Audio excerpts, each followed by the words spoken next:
Hello everyone, good morning all of you. नमस्कार सभी को। आई होप आप सभी अच्छे होंगे और फिर से आप सभी का स्वागत है। तो चलिए आज के सेशन में हम लोग इंडियन इकोनॉमी से संबंधित कुछ इंपॉर्टेंट फैक्ट देखेंगे और यहाँ से हमेशा प्रश्न पूछे जाते हैं, चाहे किसी भी एग्जामिनेशन में हो जिससे इकोनॉमी से प्रश्न पूछे जाते होंगे। तो आई होप सेशन अच्छा लगे तो प्लीज़ शेयर और लाइक करना ना भूलें। यदि आप चैनल में नए हैं तो प्लीज़ सब्सक्राइब करें।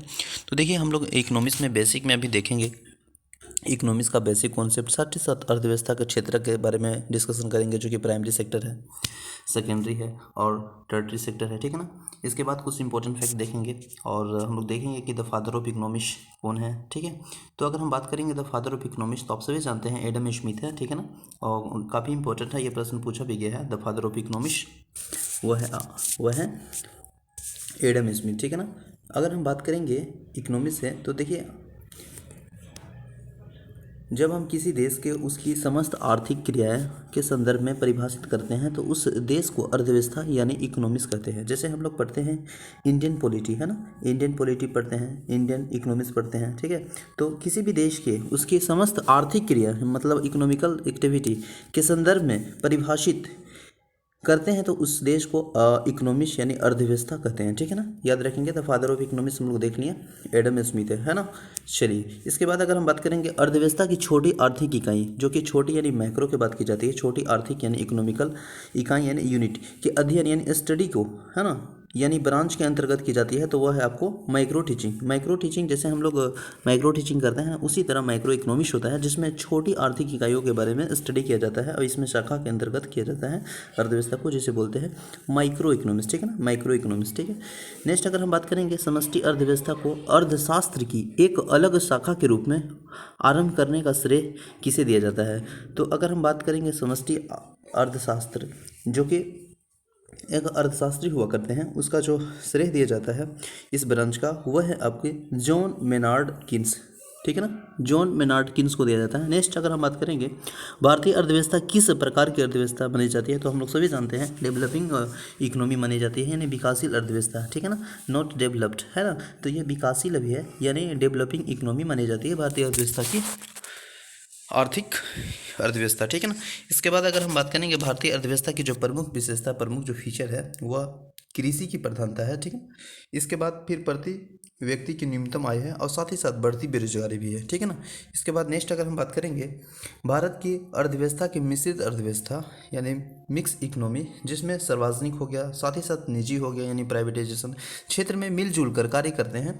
और इस अर्थव्यवस्था को पूंजीवादी यानी कैपिटलिस्ट एंड समाजवादी यानी सोशलिस्ट दोनों अर्थव्यवस्थाओं का विशेषता पाई जाती है। ठीक है ना।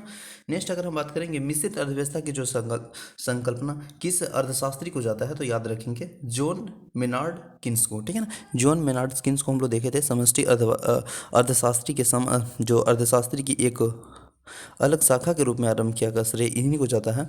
और अगर हम बात करेंगे द फादर ऑफ इकोनॉमिक्स, तो एडम स्मिथ है। ठीक है ना। नेक्स्ट है कि बंद अर्थव्यवस्था यानी क्लोज इकोनॉमी से क्या तात्पर्य है, तो बंद से यही तात्पर्य है जैसे क्लोज्ड है, तो क्लोज इन द सेंस कि आयात होगा, निर्यात होगा, तो ये सभी जो एक्टिविटी है वह कहीं ना कहीं ना हो गया, क्योंकि बंद है तो जो आयात है और निर्यात है वह कहीं ना कहीं ये सभी एक्टिविटी नहीं होगा, यानी इन द सेंस कि आयात और निर्यात गतिविधि न होना, यह क्लोज इकोनॉमिक्स का आशय है। अगर हम देखेंगे कि अर्थव्यवस्था के क्षेत्र से संबंधित, तो हम लोग सभी जानते हैं कि एक है प्राइमरी सेक्टर, सेकेंडरी सेक्टर और एक टर्टरी सेक्टर। प्राथमिक क्षेत्र में अगर हम लोग बात करेंगे प्राथमिक क्षेत्र में, तो इसमें संबंधित है कृषि। कृषि के साथ साथ देखेंगे तो कृषि से संबंध गतिविधि है, जैसे कृषि हो गया, वानिकी हो गया, मत्स्य हो गया, खनन उत्खनन, है ना। तो ये सभी प्राइमरी सेक्टर का भाग है। द्वितीय में देखेंगे जो कि सेकेंडरी सेक्टर में आ जाता है, जिसमें इंडस्ट्रियल यानी औद्योगिक क्षेत्र, जैसे निर्माण हो गया, है ना, विनिर्माण हो गया, विद्युत, गैस एंड जलापूर्ति, ये सभी सेकेंडरी सेक्टर की चीज़ें हैं। इसके बाद अगर टेरिटरी यानी तृतीय क्षेत्र में बात करेंगे, तो ये सर्विस सेक्टर यानी सेवा क्षेत्र के अंतर्गत आता है, जिसमें ट्रांसफॉर्मर हो गया, परिवहन हो गया। ठीक ना, ट्रांसफॉर मतलब एक जगह से दूसरी जगह जाना, परिवहन के साधन हो गया, संचार, बैंकिंग, इंश्योरेंस, बीमा, व्यापार, भंडारित, सामुदायिक सेवाएं, ये सभी ये आ जाता है तृतीय क्षेत्र में। ठीक है ना। ये देखिए हम लोग देख लेते हैं, जैसे कि अगर हम प्राइमरी सेक्टर की बात करेंगे तो कृषि हो गया, वानिकी हो गया, मत्स्य हो गया, खनन हो गया, उत्खनन हो गया। ठीक है ना। इसके बाद औद्योगिक क्षेत्र जो कि सेकेंडरी में आ जाता है, उसमें निर्माण हो गया, विनिर्माण हो गया, विद्युत हो गया, गैस हो गया, जलापूर्ति। सेवा क्षेत्र के बारे में बात करेंगे तो परिवहन हो गया, संचार हो गया, बैंकिंग, बीमा, व्यापार, भंडारण, सामुदायिक यानी सेवा, ये सभी आ जाता है तृतीय क्षेत्र में, जिसे हम लोग बोलते हैं सेवा क्षेत्र। ठीक है ना। इसके बाद नेक्स्ट अगर हम बात करेंगे तो वर्ष 2011 और 2019 के मध्य, ठीक ना, कृषि, उद्योग, सेवा, ठीक ना, से किस क्षेत्र में वृद्धि का निरंतर बढ़ती है, तो वह सेवा क्षेत्र है। और सेवा क्षेत्र हम लोग जानते हैं कौन क्षेत्र में है, यह तृतीय क्षेत्र में आ जाता है, ठीक है ना। देखिए, अर्थव्यवस्था में उच्चस्तरीय निर्णय लेने के लिए संस्थाओं को किस क्षेत्र के अंतर्गत शामिल किया जाता है, तो पंचम क्षेत्र के अंतर्गत शामिल किया जाता है। नेक्स्ट अगर हम बात करेंगे अर्थशास्त्र के वे क्षेत्र जो प्रथम नोबेल पुरस्कार किस वर्ष प्रदान किया गया, तो अर्थशास्त्र के क्षेत्र में जो प्रथम नोबेल पुरस्कार जो है वह पुरस्कार जो प्रदान किया गया वह 1969 को प्राप्त किया गया, ठीक है ना, प्रदान किया गया, याद रखेंगे। नेक्स्ट अगर हम बात करेंगे अर्थशास्त्र में नोबेल पुरस्कार प्राप्त करने वाले भारतीय मूल के जो प्रथम व्यक्ति हैं यानी फर्स्ट पर्सन, तो वह है अमर्त्य सेन, अमर्त्य सेन, याद रखेंगे। नेक्स्ट है अर्थशास्त्र का नोबेल प्राप्त करने वाला अभिजीत बनर्जी भारतीय मूल के दूसरे व्यक्ति हुए हैं। पहला की बात करेंगे तो कौन हो जाएगा, अमर्त्य सेन, ठीक ना, और दूसरे कौन हो जाएगा, अभिजीत बनर्जी, ठीक ना, जिन्हें वर्ष 2019 में उनकी पत्नी एस्थर डुप्ले तथा अमेरिका मूल के माइकल केमर के साथ संयुक्त रूप से वैश्विक उन्मूलन में प्रयोगात्मक दृष्टिकोण यानी experiment approach in global poverty alleviation हेतु दिया गया था, ठीक ना। नेक्स्ट अगर हम बात करेंगे तो राष्ट्रीय आय का जो प्रतिपादन व्यक्ति पर निर्धारण स्तर से ऊपर पाई जाती है जिसे विकसित अर्थव्यवस्था यानी डेवलप्ड इकोनॉमिक्स कहा जाता है। नेक्स्ट है हस्तक्षेप के सिद्धांत यानी लेजर फेयर जो होता है वो प्रतिपादन किसने किया है, तो यह एडम स्मिथ ने ही प्रतिपादन किया है, एडम स्मिथ जो कि द फादर ऑफ इकोनॉमिक्स है, ठीक है ना। इसके बाद देखेंगे गांधीवादी अर्थव्यवस्था जो है वह किस पर आधारित है, यह पूछा जाता है, तो ये याद रखेंगे न्यास पर आधारित है यानी न्यास सिद्धांत पे, ठीक है ना।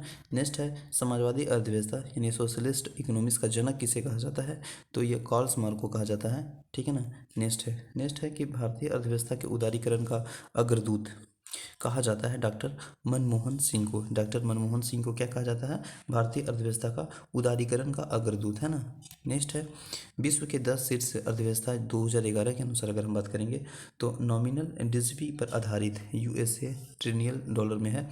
जैसे पहला देश में देखेंगे तो ये देश है जीडीपी, यहाँ पे देखिएगा जीडीपी में, तो यहाँ पे पहला में आ जाता है अमेरिका, दूसरा में चीन है ना, दूसरा में चीन है। इसके बाद अगर हम बात करेंगे तो तीसरा में जापान हो जाता है, ठीक है, तीसरा के बाद चौथा में जर्मनी है, पाँचवा में भारत हो जाता है, पाँचवा में भारत है, ठीक है ना। इसके बाद छठा में यूके है, छठा में सातवां में फ्रांस है, आठवां में इटली है, नौवां में ब्राज़ील है और 10वां में कोरिया आ जाता है। तो इस तरह से ये जो दिया है डेटा वो 2019 के 10 शीर्ष अर्थव्यवस्था है, ठीक ना। तो पहला में हो जाएगा बताइए अमेरिका, दूसरा में चीन जिसका देखिएगा तो यहाँ पे इतना पॉइंट है यानी 21.49 है चीन में देखिएगा। तो इसके बाद तीसरा में जापान हो जाएगा, चौथा में जर्मनी, पाँचवा में भारत है जो कि 2.94 है, ठीक ना। छठा में यूके है, सातवां में फ्रांस है, आठवां में इटली है, नौवां में ब्राज़ील है, 10वां में कोरिया है। तो आई होप सेशन अच्छा लगा होगा, तो प्लीज़ लाइक एंड शेयर करना ना भूलें। थैंक यू एवरीवन, मिलते हैं नेक्स्ट सेशन में। जय हिंद।